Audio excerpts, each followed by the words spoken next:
I made a previous video about my Winnebago View and a solar project that I wanted to take on. And I made the video to show some solar people who weren't located near me what I had in mind.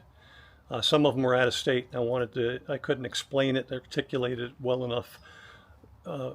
Just describing it, I'm a visual, let me point and show you kind of person.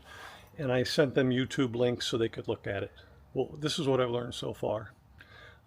This is my 2015 Winnebago View. It's a 24G, and I've done a few things to the electric and others, and I'll just go through everything I've done. It started with a rainstorm in Michigan. I was plugged into the pedestal, and if you want to plug into the generator, you have to go into this compartment, and right here there was a box, and you had to take the plug and plug it in here, and then you could go inside, turn the generator on, and have power. There are additional plugs in here that a standard 24G may not have. Mine, he added, I don't know what else he added. Anyways, back to my story. I was inside, it was a thunderstorm in Michigan, and the power went out in the park. And it was just torrential downpour. And I was not going out of the camper around to the back to unplug the pedestal, to plug it back in so I could have power. And I just figured I'd just go without power. I mean, you know, if you're camping in a tent, you don't have a TV. So I wanted to make some changes. I wanted solar on the roof. I wanted to put a three-way transfer switch in so that I did not have to get out of the camper. I could just turn the switch. And I had all that done this past summer, and it's really working out well. So in here, this plug it goes to my inverter. This inverter will run 6 different outlets, of which one is right here. One is over there to run the coffee pot. There's another one up here in the cabinet. In this cabinet that the TV plugs off of, and the original TV was a DC TV. You couldn't stream with it. I didn't like that. I wanted to have YouTube, and that's pretty much what I watch is YouTube. But I mean, I wanted to be able to stream. So I got AC TVs. I run the cord through there, run it back up into here, and had that plug put in. So there's 3 plugs that run off the inverter. And then there are a plug on either side of the bed for charging phones or whatever. And those run off the inverter.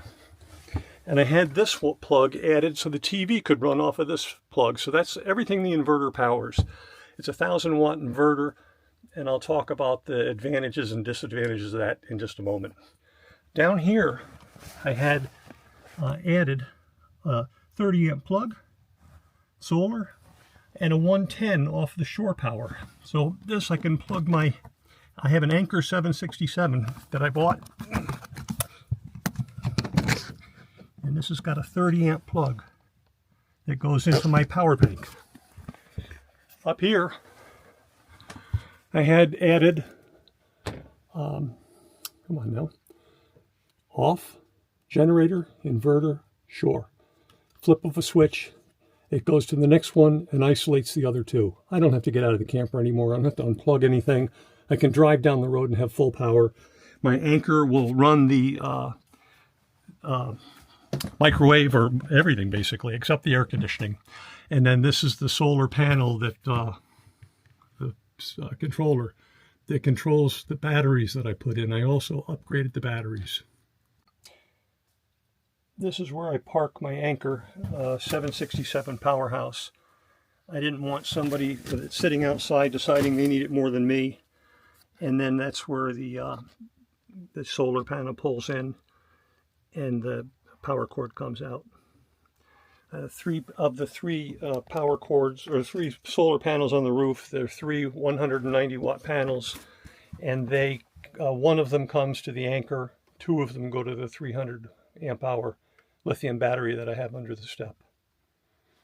Underneath this step, I have my battery, and I had 2 100-amp-hour lead-acid batteries.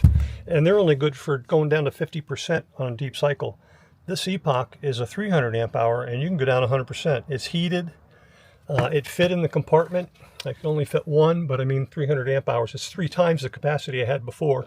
I used this big 4 of these, and I got more. I got them from Harbor Freight. They're just zip ties, and they were 2 feet by 1/2 inch. I also put this little door in so that I can have an LP hose come in here. Pop that out of there. It snaps right back in. And I can take an LP tank. I can keep it outside. This is the hose that goes to it. And I've got it Velcroed in place so it holds. There's the end for the propane, like a barbecue propane. If you're going to get one, I'd recommend getting a 30 or 40 pound tank instead of just a 20 pound. I drop it right through that hole and pull it out. And I set the propane tank right next to the camper. And I take a wire cable and lock it right up on that framework there so it doesn't walk away. And that's what I've done for heating this place and for solar. I'll show you the roof here in just a second. It's a little buddy heater sitting on a weld blanket, and it's just the lighting reflecting on the blanket. This Xantex inverter, it's a 1000 watt inverter. This is my weak link. This is my next change. It'll run 1000 amps, but I mean my battery will put much more than that. It's capable of much more than that. Because of that, I can only run 6 plugs. Can't run the microwave. But I got the idea that, hey, I could charge my Anchor when it gets low, and with all that additional capacity, because it's got twice the capacity of the Anchor. The Anchor is 2400 watt hours, and the Epoch battery is 4048. It's almost done. Yes, if I could plug the Anchor into the outlet, the one that the TV uses in the bedroom, where that's fed off the inverter, turn off shore power, turn off the Anchor, and then just feed it with that inverter, I can charge the Anchor with that.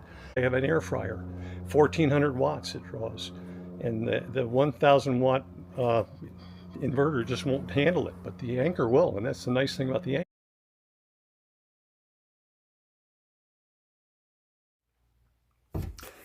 If you found any value in this video, would you please give me a like?